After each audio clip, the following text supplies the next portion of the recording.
you just saw in that video is called road rage. Road rage is when an aggressive driver just randomly starts driving really aggressively. Road rage is a growing problem on our highways. Learning how to deal with road rage can help you sidestep the dangerous nightmare that often follows an aggressive road rage accident. Some things and some tips that can make it safer when there is a road rage situation going on is just back off the aggressive driver. You must realize that you can't control another driver's behavior, but you can control your own. So when another driver cuts you off, how you act will determine what happens next. So if you're able to back off, take a deep breath, and remain calm.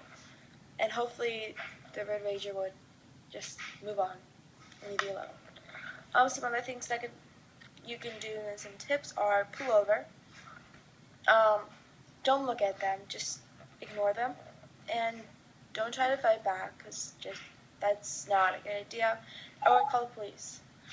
Calling the police would be a good thing if they're really, really not cooperating with you, and if you're ignoring them, they're still not okay with that. Call the police, especially if you're in danger. So those are just some tips and some ways